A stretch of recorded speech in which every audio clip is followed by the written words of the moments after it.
иштерин беринде Экинчи каналдын соц тармактагы баракчаларынан түз эфирде көрсөңүздөр болот.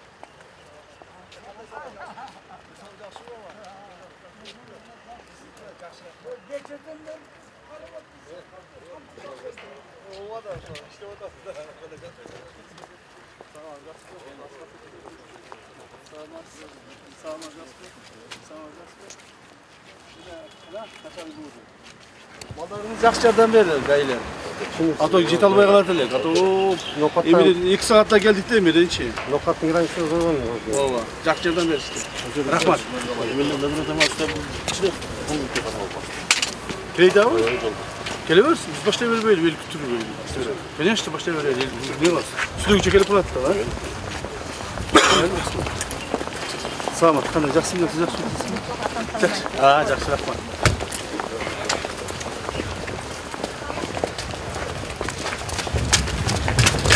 Assalamu alaikum.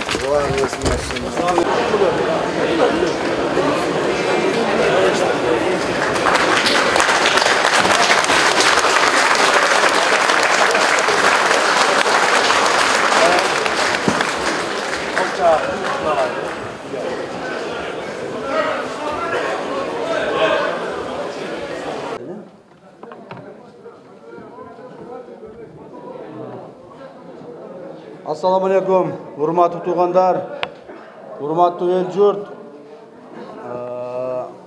Мен уруксат берсеңиздер, мен отуруп эле сүйлөй берейин. Себеби бир аз бүгүн эртең менен таңга малдан бери жолдо жүрөбүз. Баткенге барып, Баткенде ушу Кадамжайда, Чечмеде жолугушууларды өткүзүп, азыр мына туугандар бүгүн сиздерге эмне максат менен жолугушуп атканыбызды Бактыбек Балбурович айтып түшүндүрүп берди. Бирок мен ошондой болсо дагы бир аз айтып коеюн. Өзүлөргө жакшы белгилүү болгондой, мындан бир 4-5 күн алдын биз Өзбекстан Республикасына барып, Ташкент шаарында өкмөттөр аралык Өзбекстан жана Кыргызстан жана Өзбекстан мамлекеттер аралык чек араны делимитациялоо жана демаркациялоо комиссияларынын отуруму болду. Ошол комиссиялардын Кыргыз тарабынан төрагасы мен, ал эми Өзбек тарабынан төрагасы Өзбек Республикасынын премьер-министри Абдулла Нигматович Арипов болду. Ошентип биз ал жерде 3 күн чогулуш өткүздүк. 3 күн чогулуш өткүздүк Ташкентте. Чогулуш болгондо эми сүйлөшүүлөр жүргүздүк. Сүйлөшүүлөр мындай айтканда жеңил болгон жок. Мына башынан эле айтып коеюн, жана да айттым эле. Бир акылман айткан экен. Бул чек араларды жөнүндө сүйлөшүү, чек аралар жөнүндө талкуулоо, бул согуш жөнүндө талкуулоо менен барабар деген экен. Ошонун сыңарындай чек араларды талкуулоодо оңой болгон жок. Оңой эле барып бирөө бир нерсени даярдап коюп, аны ошону кол коюп же көтөрүп алып келе берген маселе болгон жок. Ал жерде биз тараптан 30-40 адам болду. Бул деген ошол ар бир чек арага тиешелүү жерлердеги райондун тиешелүү кызматкерлери, госрегистрлери, облустук жетекчилер, республикалык жетекчилер, ошол жерге ким тиешелүү болсо ошонун бардыгы барышты. Биз тараптан. Өзбек тараптан да куд ошондой болушту. Ошентип талкуулап отуруп бир чечимге келдик. Ошо кабыл алынган чечимибизди биз жашырып отуруп, же болбосо аны кол койгонго чейин, же болбосо ратификация болгонго чейин кармап отурбастан ачык айкын элге түшүндүрөлү деп чечтик. Кайсыл маселе болсо дагы эл билсин. Себеби дегенде жер мамлекет элдики, жер мамлекет ушул залда отурган сиздердики, баарыбыздыкы. Ошондуктан ошол кабыл алган чечимдерди сиздерге жеткизип коелу. Жана көчөдө эле көрүп атасыздар, ар түрдүү адамдар чыгып, азыр заман ушундай болуп өзгөрүп кетти. Баары эле блогер. Баарынын колунда бирден сотка. Ар бири каалаган нерсени сүйлөп, каалаган нерсени айтып, жарыя кылып отурушат. Так? Аны кээ-бирлери ошого ишенип алып атышат, кээ-бирлери башкача ойлоп калып атышат.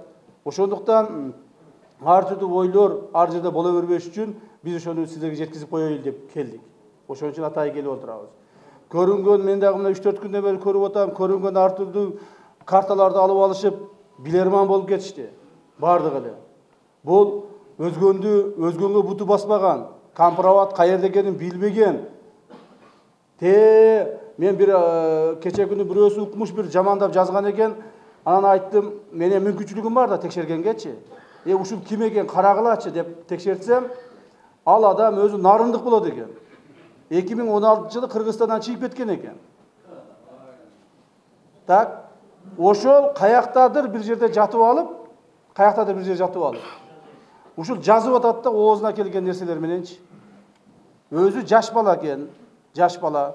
Ал менин балдарым менен тең болсо керек. Мына көрдүңөрбү? Ошондой нерселерге кабыл болбош үчүн, ошондой ар түрдүү адамдар ар түрдүү сөздөрдү таратпаш үчүн биз силерге келип ушуну ачык айкын жеткизейли деп чечтик. Бул маселе боюнча биздин урматтуу президентибиз Садыр Нуркожоевич Жапаров дагы менен да талкууладык. Кече бул жака келердин алдында дагы мен талкуулап, ал киши менен талкуулап учурашып чыктым. Ал киши да баарыңыздарга жылуу саламын айтып жиберди. Ушуну жеткизип коелу. Урматтуу туугандар, эми ошол болгон келишим боюнча мен силерге так айтып берейин. Баардыгын болгондой. Тынч отуруп угуп туруңуздар. Суроолоруңуз болсо жооп беребиз, аягына чейин. Жооп беребиз. Эч кандай бул жерде бир жаап жашыра турган нерсе жок. Урматтуу эл журт, Ташкентте биз ошо 3 күн болгондо сүйлөшүүлөр жүрүп олтуруп, экинчи күнү сүйлөшүүлөрдү түнкү саат 2:30 токтоттук. Ошого чейин сүйлөшүүлөр болду. Ушул жерде отурган балдарыңыздар, биз менен барган делегациянын бардыгы бири калбай ошол жерде катышты, аягына чейин. Ошо 2:30 бир мындай бир эмеге келдик, мындай келишимге келип калдык. Талашып тартышып отуруп. Бирок ошол эле мезгилде эртеси күнү саат 9-да кол коебуз дегенбиз. Эртеси күнү дагы кол кое албай 9-да. Себеби кол коердун алдында дагы көп маселелер чыга баштады. Так, кийин обедтен түштөн кийин саат 4-тө кол койдук, саат 6-да биз учуп кеттик. Саат 4-тө кол коюп, саат 6-да учуп кеттик. То есть сүйлөшүүлөр өтө мындай жеңил болгон жок да. Анан бул жерде сразу башынан эле айтып коеюн. Сүйлөшүүлөр жүргөндөн кийин, азыр кол коюлгандан кийин көпчүлүгү ар түрдүү, көпчүлүк эмес, ар түрдүү жанагыдай айтып атпаймынбы, оозуна алып жетпеген провокаторлор, мен аларды ушинтип эле атаймын. Капы болса капы болсун. Так, Кыргызстан утулду, Өзбекстан утулду, же Кыргызстан утту, Өзбекстан утту деген сөздөр жазып атышат. Андай эмес туугандар. Андай эмес. Чегараны талкуулаганда эч бир өлкө утула турган, утулбай турган акыбалга келбейт. Тем более мына силердин балдарыңар катары мени жакшы билесиңер. Мен кантип эле ошо кыргыздын 1 метр жерин же болбосо утула турган акыбалга алып келип коеюн. Эч качан андай болбойт. Андай болгон да жок. Эки өлкөнүн ошол делегациялары Өзбек Республикасынын премьер-министри менен мен чогуп отуруп экөөбүз бетме-бет бир 4-5 сааттай сүйлөштүк окшойт. Бетме-бет. Так, 2-ден. Мен 2 адам алып кирдим, ал киши 2 адам алып кирди. Ошо менен 4-5 саат отуруп алып сүйлөштүк окшойт. Так, ошентип отуруп эки өлкөнүн комиссиялары акылдашып, макулдашып, биз макул болуп, алар дагы макул болуп, согласияга келип, не деп койду, согласие? Макулдашууга келип, эки өлкө тең макул болуп, анан кийин чечим кабыл алдык. Так, кандай чечим кабыл алынды? Биздин Өзбек мамлекети менен бир нече такталбаган, эң негизги такталбаган жерлерибиз бар болчу. Ошо жерлердин бардыгына макулдашып такталып бүттү. Мындан ары Өзбек мамлекети менен Кыргыз мамлекети ортосунда такталбаган деген сөз болбойт. Чегара деген гана сөз болот. Чегара деген гана. Бул биздин чегара, Кыргызстандын жери, бул Өзбекстандын жери деген гана сөз болот. Мындан ары кайсыл бир жерлерди биз кээ бир чегара деген өзгөрүп турат ал. Бул деле мындай тирүү организмдей. özgörüp turat. Özgörgöndө eldi makuldaşuусу менен, жетекчилердин макулдашуусу менен кээде өзгөрүп, кээде ушундай болуп турат. Ошол маселеде эми мындан ары эгерде чек ара өзгөрө турган болсо, алмашуу жолу менен гана өзгөрөт. Мурдагыдай бул буга чек арасын буну берип койду, алып койду деген болбойт. Алмашуу жолу менен гана. Капыстан ушул Өзгөн районунда, же Кара Суу районунда, же Сузак районунда bir 10 гектар жер өтө бизге керек болсо, 10 гектар жер өтө керек болсо, биз Өзбекстанга кайрылып, ошол 10 гектар жердин ордуна башка жерден 10 гектар берип, ушинтип гана алмашабыз. Бул чек аралар ушинтип мындан ары ушундай болот. Бул такталбаган жер же сеники эмес, же меники эмес деген жер калган жок. Бир гана ачык эле айтып коюш керек, чечме боюнча чечим аягына чейин кабыл алынган жок.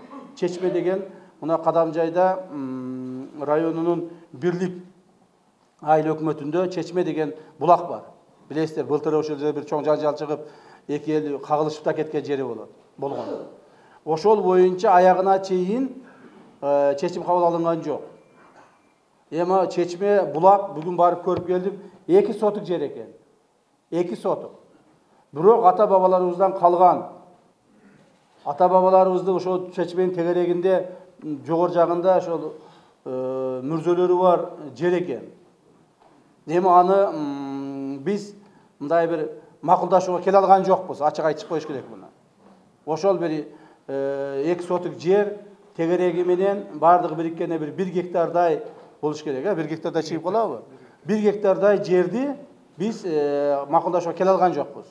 Бирок эми ошо 1 гектардай жер деп 2 сотук булакты макулдашпай калдык деп башка жерди таштап кое алган жокпуз. Башка жакты бүтүрүп кое берели, Кудай буйрса ал жактагы бүтөт. Кудай буйрса ал жактагы бир күн бир Кудайдын айткан күнү бүтөр акыры. Ошон үчүн ал жерди биз ошо бойдон калтырдык. Башка точкалардын баары бүттү. Негизинен силерди кызыктырып аткан бүгүнкү күндө эң спорный болуп аткан жерлердин бири бул биздин Кемпироват суу сактагычы боюнча. Так, Кемпироват суу сактагычы. Картадан көрсөтө аласыңарбы? Кемпироват суу сактагычы. Кемпироват суу сактагычы өзүнүн толук бойдон жанагы толгондо 908 деген, мен мында цифра менен айтайын, 908 деген горизонталы бар экен. Ошондо суу толуп, 908 деген суу толуп. Мына биздин жээктерге суу толуп, билесиздер аксакалдар, мына жаштарды эле көрүп жүрөсүңөр. Bir 5-6 жылда bir болуп калат, 3-4 жылда bir болуп калат. Суулар толуп асфальтка чейин, тиги жолго чейин жетет. Биягы мына бул Правда айылы, мына Кароол айылдардын астындагы үйлөргө чейин суу жетип, жээгине чейин уруп турат. Турабы? Ушул убактар болгон.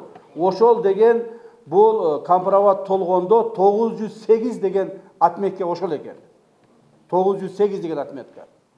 Эми ошондо 908 менен алганда Өзбекстан биздин Кыргызстандын 5737 гектар 5737 гектар жерин ээлеп турган экен. Так. Бул 70-ши жылдардан бери экен да, мына 50 жылдан ашып калыптыр. 70 жылдардан бери ушундай экен. Так. Эми ошол 5700 гектар жердин, мен баягы алымча кошумчасын айтпай эле тегерек деп айта берейин. 5700 гектар жердин 4100 гектар жерин Өзбекстан бизге берген экен компенсация катары.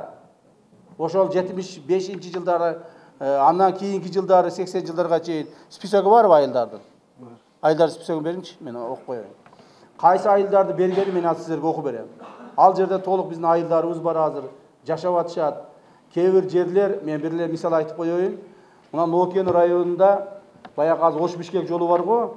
Ошол карта боюнча Ош-Бишкек жолу дагы Өзбекстанга кирип кеткен экен убагында. Ошол Кемпироваттын эсебинен ошол жерлердин бардыгын кайрадан биз кайтарып алыппыз. Мына 4100 гектар жерге кайсы айылдарга берилген экен. Так. Көктала айылы, Кадамжай району, Гүлпион айылы, Кадамжай району, Пакта үчүн неме?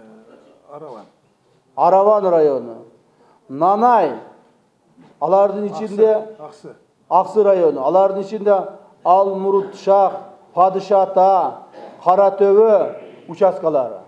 Tak. Ana keyin Üçkorgon, Çust. Mına uşul ayılдар. Ya. Alabukara rayonlarında 4127 hektar жерди bizge bergen eken. Bol oşol 70-ci, 75, 80 жылдардын тегерегинде. Так.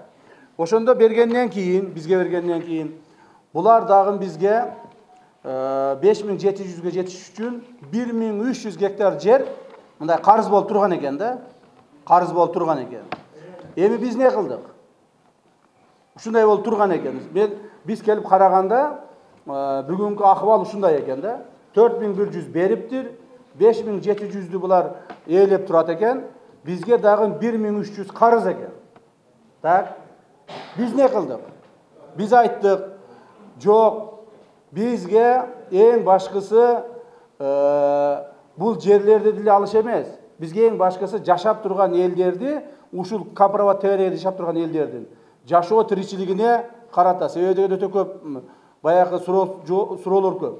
Жашоо тиричилигине терс таасирин тийгизген маселелерди биз чечишибиз керек. Так. Аны кантип чечебиз? Сууну биз ылдыйлатышыбыз керек болду. 908ге сууду чыгарбашыбыз керек болду. Аны үчүн биз талашып, тартышып отуруп, ошо горизонталды 908'di 900'гө чейин түшүрдүк. Так. Тура. Мына бул жерде Бактыбек Балбурович турат, башка мына Өзгөн районунун кадастры болду, Кара Суу районунун кадастры болду, жана башкалары болду. Булар мага айтышты. Эми 900 аз, дагы түшүрүп бериңиз, дагы түшүрүңүз, дагы сүйлөшүңүз. Bir 880, 890 kılı beriңизчи деп булар bir 200 saat кармады ал нерсени дагы. Так? Ушуну дагы түшүрөйлү деп. Бирок ачыгын айтыш керек, 900 ылдыйга биз түшүрө албай койдук. 900'гө чейин түшүрдүк. 900'гө түшүргөндө баягы жээктен ар жерден ар түрдү. Кээ бир жээктен 1-2 километрге чейин, кээ бир жээктен 1,5 километрге чейин, кээ бир жээктен 1 километр 500-600 метрге чейин чегараны, сууну ошондон ашырбай турган кылып туруп сүйлөштүк. Бул 900 горизонтал. Ошондо булар урматтуу угандар 5700 эмес, 5700 эмес. Баягы чашанын ичи, баягы эменин суу сактагычтын ичи 5700 эмес, болжол менен, муну эми азыр такташат, муну эми такташат. Болжол менен 4400 болуп калды. Биз түшүргөндөн кийин 4400 болуп калды. Мурда 5700 эле. 1300'гө азайды. Так? 1300'гө азайды.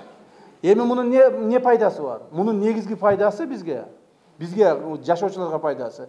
Баягыдай болуп суу толуп, баягы чашага суу толуп, суу сактагычка.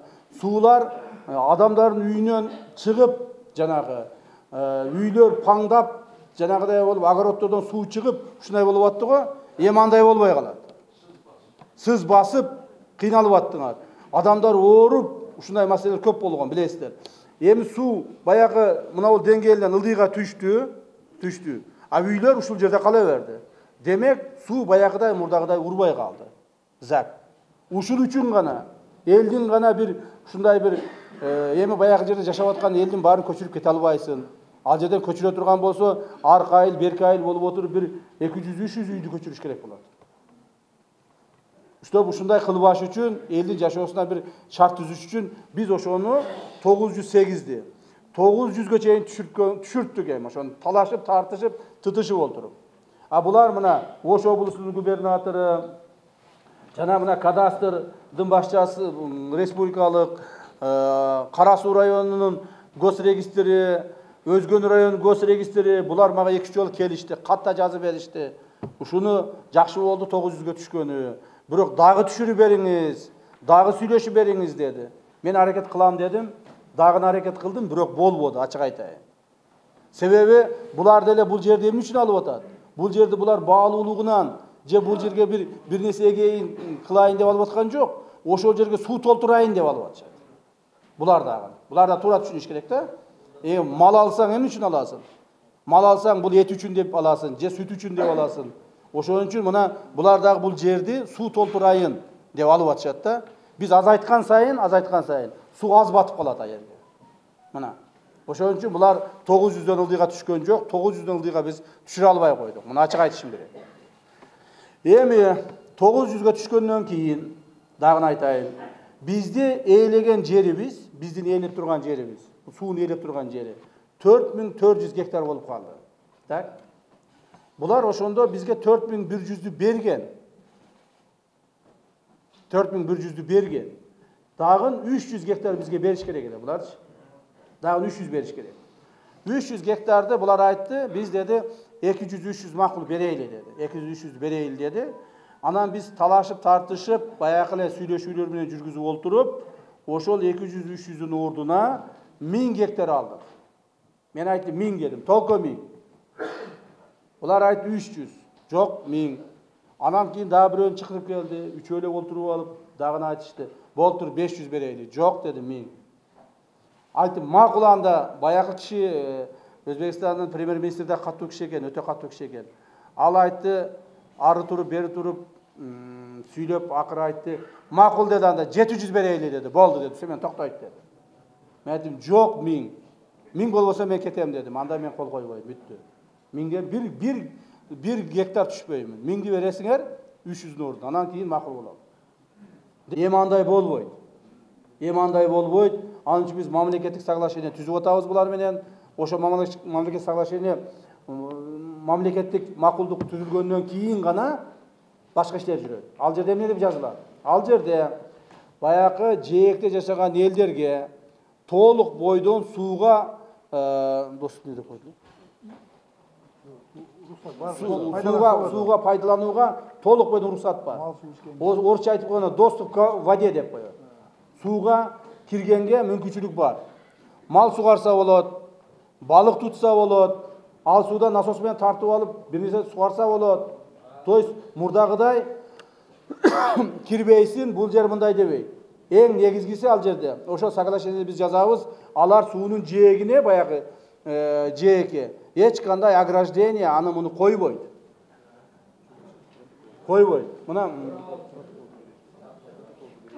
неге?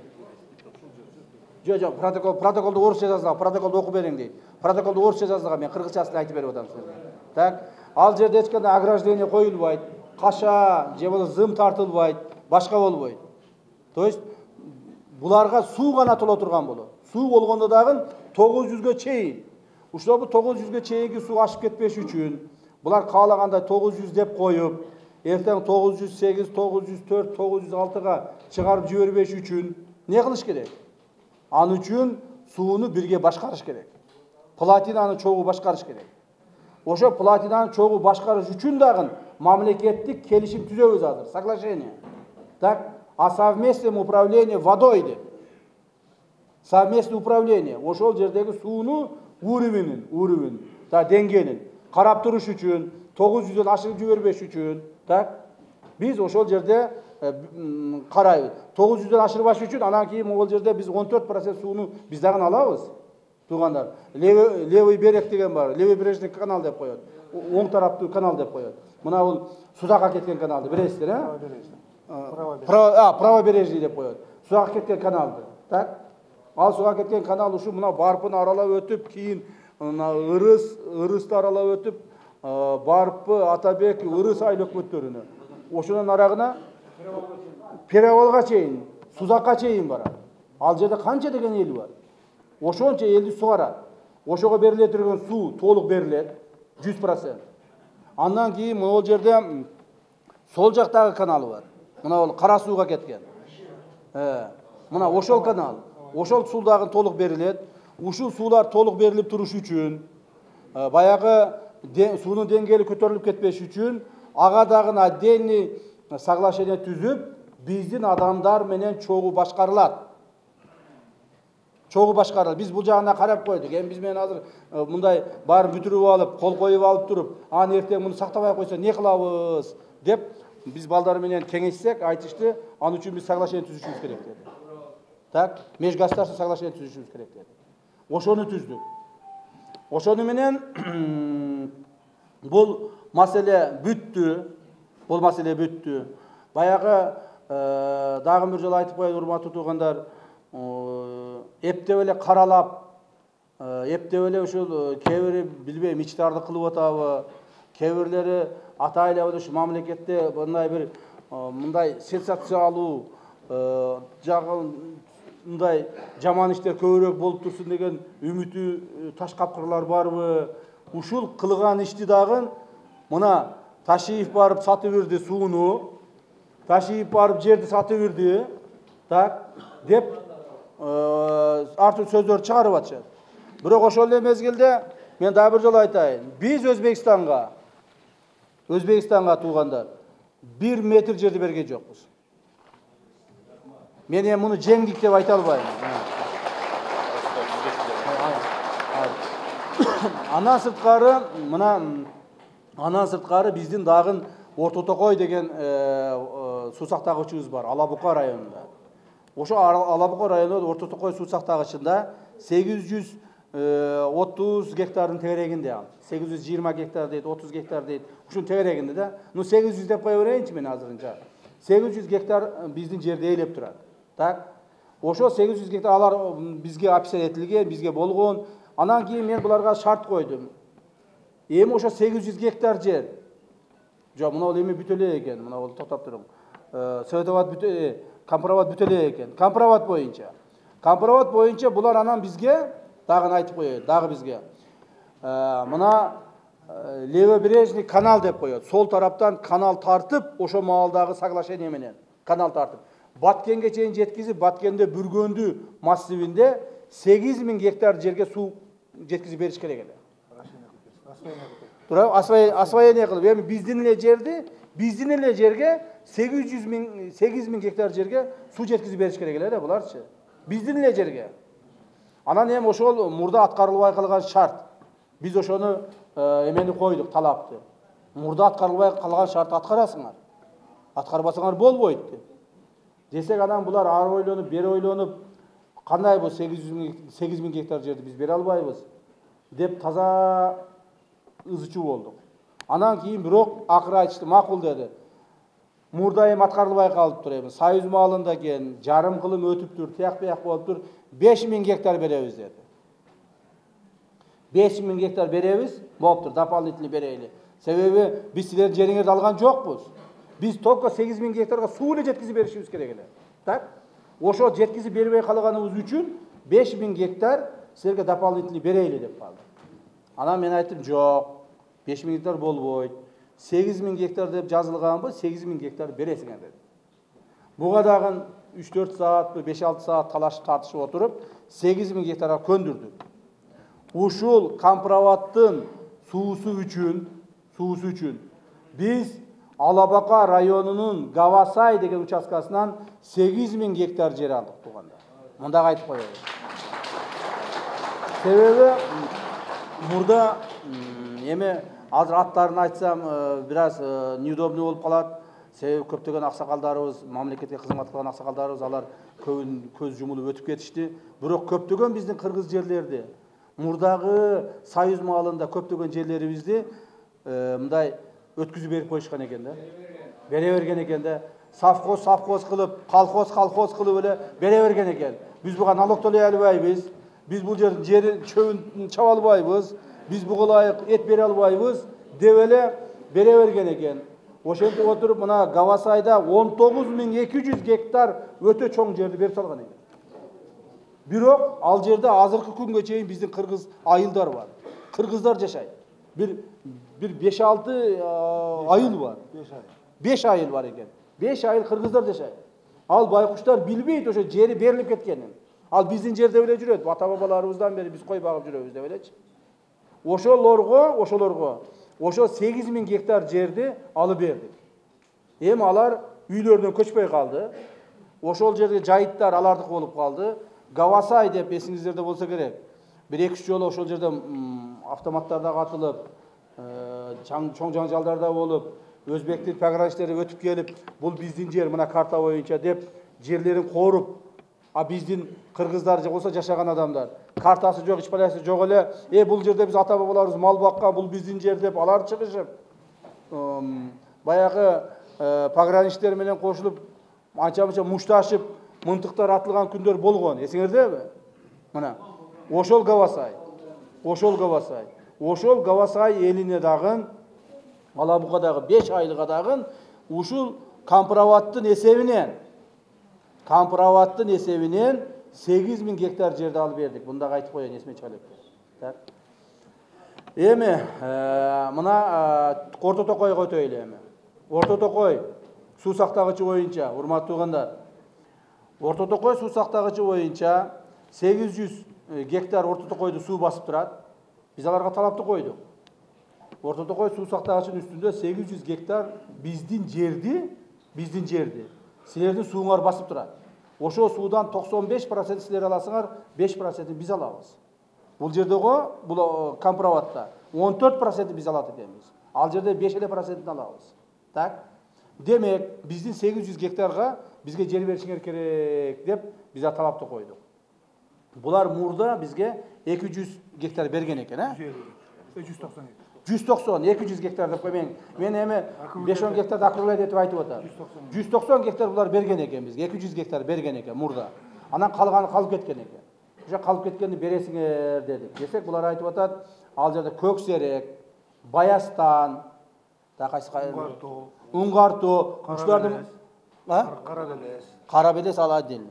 Вот ушул айылдарды элдер жашайт дейм. Ал жерде бир айылда 50 түтүн, бир айылда 150 түтүн. Ушундай ошолор көчүрүп чыгып кетесиңер дейт. Бул биздин жерлер дейт. Карта боюнча өзү алардыкы, ачык эле айтыш керек. Так? Анан кийин биз не кылышыбыз керек?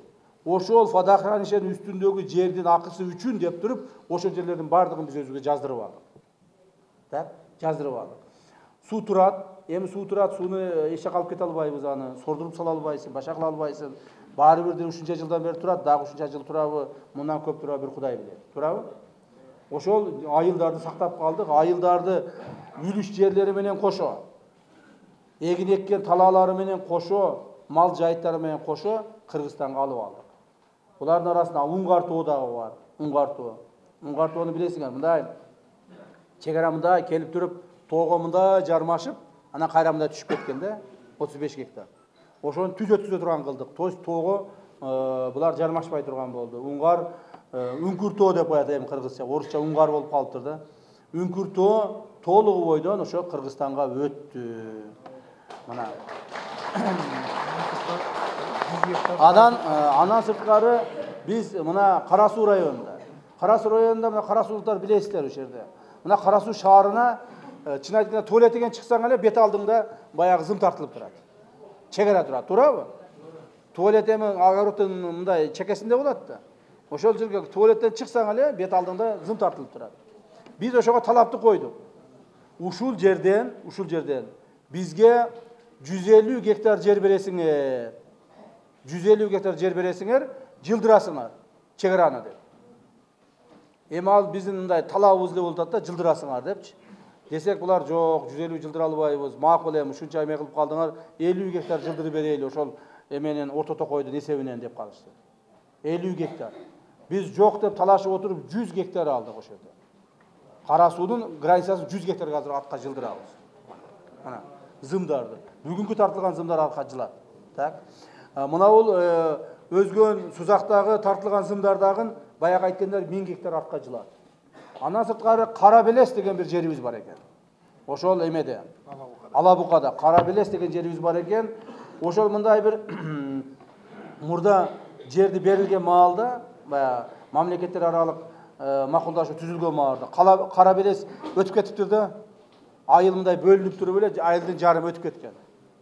Жарымы калып кеткен экен. Аны ошол жерде өлчөп көрсө 25 гектар экен. 25 гектар экен. Аны дагы кайрадан өзүбүзгө жаздырып алдык.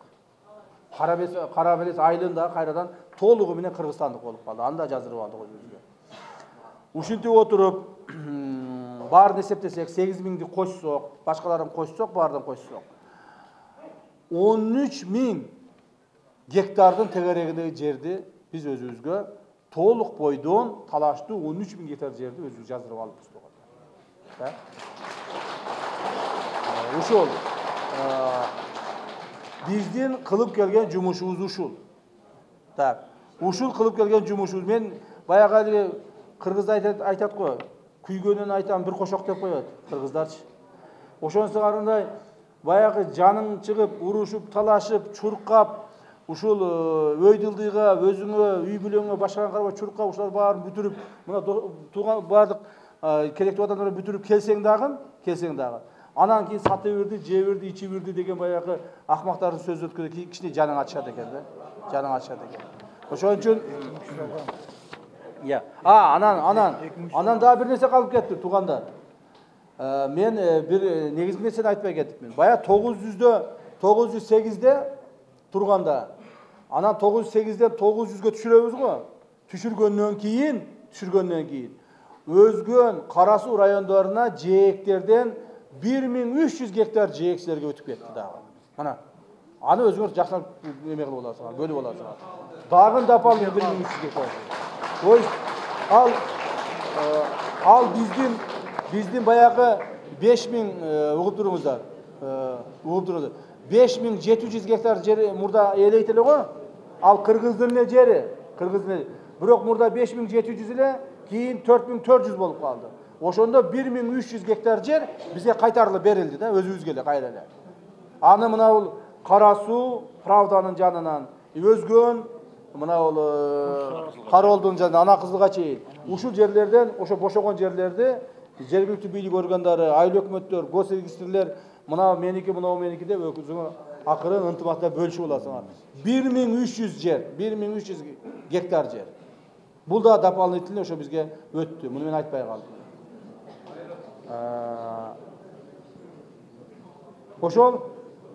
Ошону менен биз алган жерибиз 2300 болду.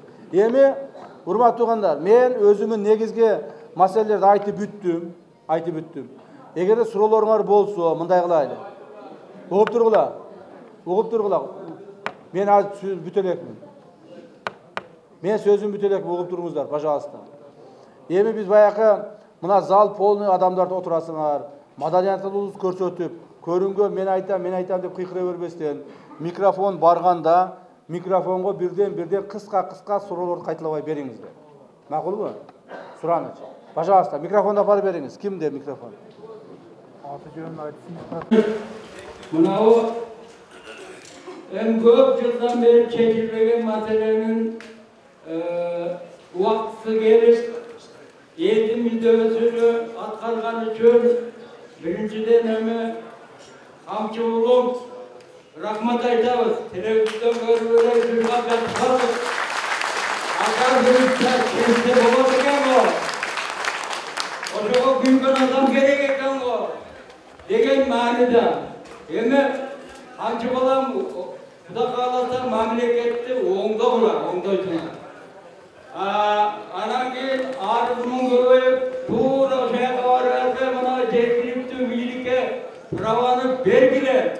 Эрден губернатор, аким көп маселени чечсин, айыл өкмөт чечсин. Рахмат, жанагы 1300 гектардын көбү биздин Куршап суусу, Карадария суусу, Карабал айыл өкмөт, Кызылактар айыл өкмөтүнө таандык жер. Байып жатып калабыз Куда кааласа. Илгери болгон ошондой. Өзү белгиси бар жанагы суудун деңгээли. Вот ошону кармаш керек. Ошон үчүн биринчиден сиздерге рахмат, мына келген айрыкча Бактыбек Болгорович өзү жер истеди. Жакшы барыпсың, рахмат сага. Акимдерибизге, замдарга рахмат, жакшы келип келиптиңер. Эми айта турганыбыз ушул, арызмын эми айтылбайт. Куда кааласа, силерге жакшылык, ийгилик, оомат тилейбиз. Анан кийин камчы балам, сунуш бар. Айшатан балам, балам жаныңды бак, ооруп келдиң Куда кааласа.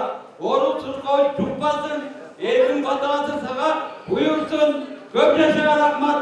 İşte көп kılıp vergili ayrıca bana özgürlük ayağını karakter özgürlük ayağını özgürlük ayağına çoğaltı ettirdiler. Özgürlüğün bildiği ana o egzamin atestatsiyadan en doğru bağımenen ötüp gelipti. Bu da kalmazsa kadınlarımız ötüp. Yağı kamçı benimle ana o zuluşup kurmanın kıymetini alıp tamamen bariga tinç oldular. İşine ilgili duvan kıl. Selamun aleyküm. Az söz söyleyin. Söyleyecek kadar kuvvet ya. Bu da bizge alanға yol alın ayından başlandı. Bu da kalanda bizge sadır cevabını kamçı taşıyıptı Allah Teala berdi. Provokatsiyaga aldırmayın. Şul eki balamızga buna yaşım 72'de. Ben көп нәрселерді gördüm. Uqtum, bardım. Buna rahmat. Büt bari çeşittir. Ayta turgan jeri surolar kalmaptı. İgilik kalay. Kırgızstan gülдөсүн, алға жылсын. Satır prezidentimiz bu da kaldı. Yanı meydanını kavlamışlar. Aran giyin dağıl çekişler. Hocam aile kuvvetin başlarına başlar. Üçüncü bir ilişki süre gelir.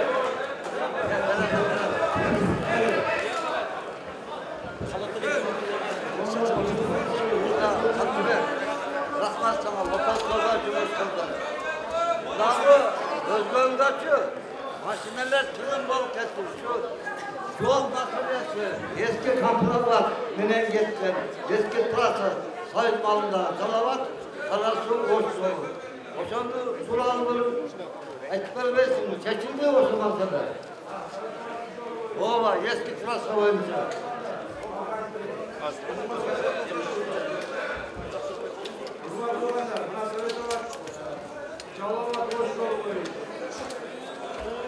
Tartipçilik saqtayбыз, tinch bolabыз deb madaniyat turak bolgulayman. Unchqoy o'ltirg'ular. Janday bo'lsa men aytib o'tib chiqib ketaveraymi? O'qib turg'ularda. O'qib turg'ular.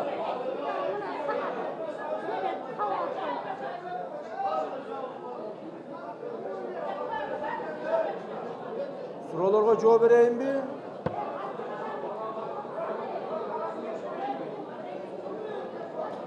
Qanaqalar duo qilamiz aqsaqal, ketdik endi, bo'lmaydi, uqmaydi kesganlar, ketdik endi, duo qilamiz. Duo qilamiz. O men qilib. Qancha qiladilar? Mana o'g'ilboy qoldi, o'xshadimi o'g'il? O'g'il o'tirdi. Qancha qilishar? Yo'ldoshlar.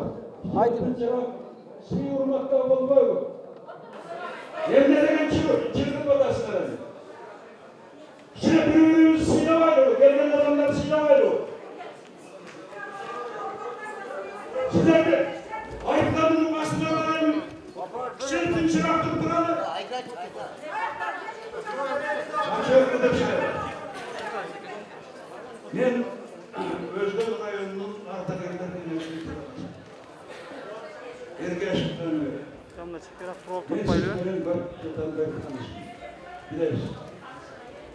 Ben sizge bir soru vereyim dedim. Buna Özbekistan Respublikası'nın özünüz ayttınız sizge en çok rahmet. Azarkı birlikte biz iki kolumuz, iki kutumuz menen teşkil oluruz. Anneannemi siz başınızı sayıp koyup iki Respublika'nın çerçatağını çeşip ederiz. Özümüz aytqандай жаңа saytlardan, görünme jaqlardan çıkıp atar. Karşı düşmanlar çıkıp atar. Bunu жақсы bilesizler. Endi iki mesele. Batken rayonu, Batken oblası Tacikler menen en çerçataklı granisi. Bunu kaldırdınız. Özbekistan'daki dağı barılı, ben Surobereyin degenim, Kadamcay rayonundaki Şakmar'dan anklav var. Uşu mesele eş yerde aytmaya da bir aytıp başlamamız. Bu bir. İkinci, Köldün altında 5700 hektar yer jatar dediniz. Anın 4400 uşunday hektar yeri өзгөндүгü kalgan gekteri Karasu rayonunun yeri. Oşol 5737 gektar yerde bu su жатқан yer. Oşolar aşağı olur. Emi Özgün rayonu Provka olmadı. Abqornoy jolga aylanıp öte durgan jolga şart tüzüldü. Provkаны снимать etiş üçün ana kızıldın köprüsü bulardın Krasny çektasında durgan. Kızıl sızıkları. Andan su жоғары ötüp ketediler. Mınavı sizin kıvatkan işiniz birine suunu yerini çeşmezden ikinci mesele, üçüncü meseleni snimat ettiniz. Oşol ankılap boyunca, ankılaplar boyunca aytıp koysanız bu çoğun el bilsin de mınav yerdeki gelgeni. Bilsin üçün. Baya birinci atağımızdan soru olup kettiler. Janagı Oş, Жаллабад Oş жолу кандай болот деп. Мына жерде bir iki провокаторлар жүрөт да, жөн отурбасаңар мен жиним жаман айтып коеюн. Пожалуйста, жөн отуруп тургулачы. Так. Мына урматтуу мен көрүп турам мына ким экенин дагы. Мен ошондой ишти иштеймин азыр, билесиңер, Мени бир жолу эле госрегистр кылып албагыла бу жерге. Урматтуу тугандар, мына ушуга чейин мына бир атабыздагы суроо берип кеттилер. Мына бул Ош Бишкек жолу кандай болот, Совет абад менен өткөн деп. Бул боюнча дагы макулдашуулар азыр сүйлөшүүлөр болуп атат. Биздин чек ара боюнча сүйлөшүүлөрүбүздө бул маселе бар. Өзбекстандын 7 пунктун ача турган болушту. Биз эми өткөндө Садыр Кожоевич барганда, Садыр Кожоевич өзү айтты.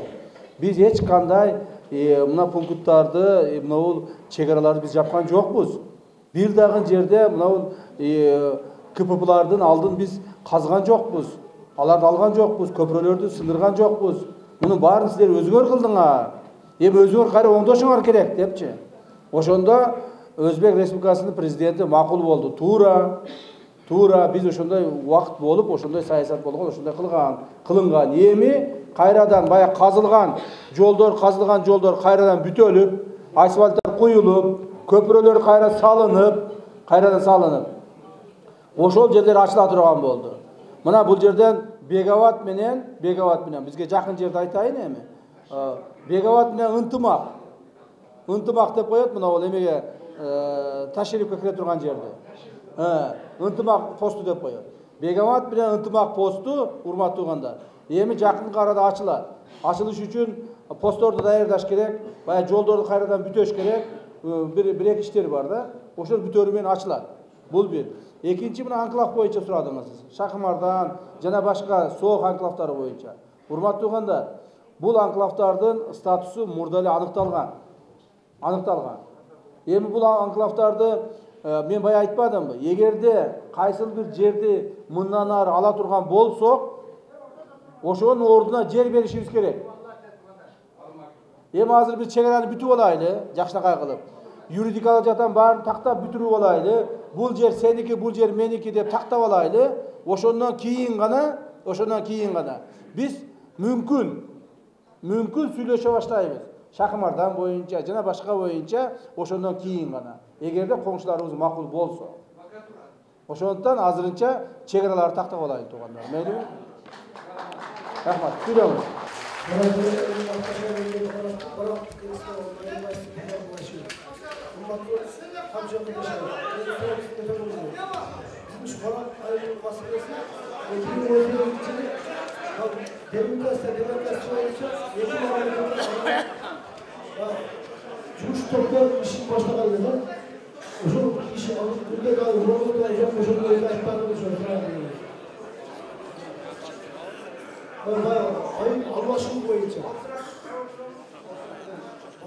Anlaşılma boyunca Özbek Respublikası'nda şu masada kanalları bu boyunca Мына азыр эле муну ушуну айтты билесиз, көңүл бурбай калдыңыз окшойт. Урматтуу туугандар, дагы бир жолу айтайын. Өзбек Республикасы менен айрыкча, Тажик Республикасы менен биздин мамлекеттин тегерегинде анклавдарыбыз бар. Муну биз баарыбыз эле билебиз, аны жашырыштын кереги жок. Бирок аларды алмаштыруу, жалардын ордуна башка жер таап берүү боюнча азырынча сүйлөшүүлөр жок. Себеби биз чек-араны тактап алайбыз. Чек-араны тактап бүткөндөн кийин мүмкүн ошол иштерге өтүшүбүз мүмкүн. Ал эми кийинки экинчи этабында. Азырынча чек-араны тактап алайлы. Барак боюнча, барак боюнча. Баракты, урматтуу кана, барак анклавын. Биздин анклав ал, Өзбекстанда келет. Аны биз алмашканбыз. Баракта жашаган элдерге биз жерлерди бергенбиз. Кайсы жерден бердик эле? Барактын жерini biz almışıp, mana ошо Savay kanalının жасына биздин чек-арага жакташ жерден ошончо жерди biz алганбыз. 208 гектар жерди biz алып, ошо баракта канча ошол уже чечилген договорго даярдап атабыз, договорго кирет. Барактын эли пока жашап турат, мына демаркация башталган убакта анан алып алмашып, жана жылдары тоскондо чечилип калат. Бирок азыр алмашып жол менен ал маселе чечилген. Мына баракты биз уже алмашыппыз, көрдүңүздөр, 208 гектардан 208 гектар алып.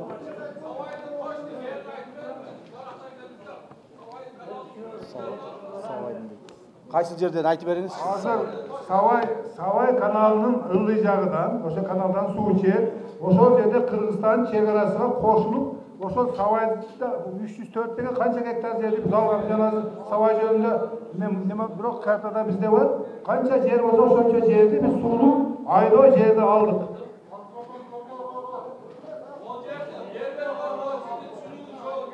Каяк бербей койгон? Men түшүнүгүм жок эмес, ошону былтыры Ташкент шаарына барганда август айында. Ошо 94,151 километр жерди биз пленарный заседание бекиткенде, баракты биз бекиткен. Мына бул жерде мына зам губернатор болуп турат, Кара суунун госрегистри бар турат бул жерде. Ошол алмашылган. Картасын мен көрсөтөм силерге. Эме Кара суунун госрегистри барбы? Кана туруңузчу. Кара суунун госрегистри келиңизчи бирага. Сиздин габыңыз туура, мен ошол жерден келип отурам. Атайлап барактан келип. Алмаштыгы. Кара суунун госрегистри ким? Каерден берет, каерден жок. Кана Кара Эми мен айтып атам, ошол алмашкандан кийин Кара суунун госрегистри. Колун көтөрчү. Демаркация башталат. Чек-арасын чечип аныктап койдук. Ошол демаркация жумушу башталганда, ошол жерди биз сиздерге бөлүп беребиз, жана район алат, ал кандай кылат? Бул чечилген бул маселе. Кара суу. Siz kayakta жүрөсүз, укпайсызбы onu? Кара суу. Ал өзүң бар. Savay kanalının жайына ошол чек-ара эме ошону алган. Таскада Savay. Ава, угуң эми. Мына Кара суу районунун госрегистри айтсын өзү. Айтым. Ошол примерный зонада равноценный тең балыктарды ошол баракта приграничный зонада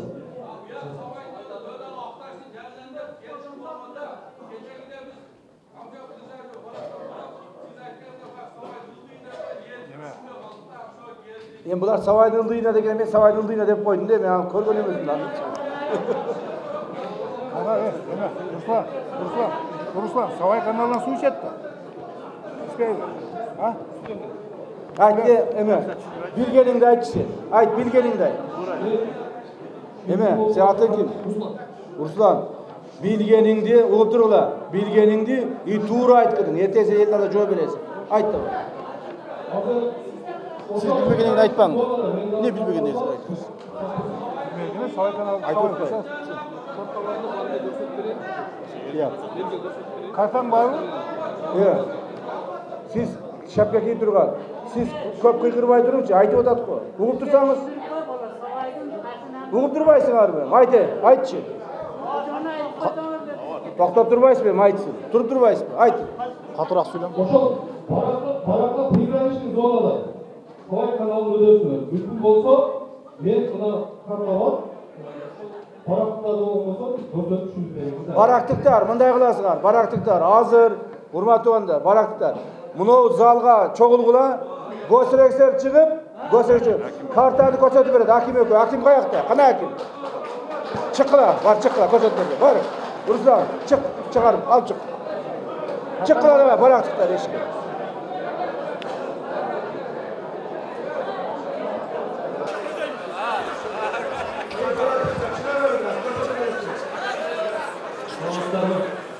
Мен сурам, бактай болуп сизге болсо керек.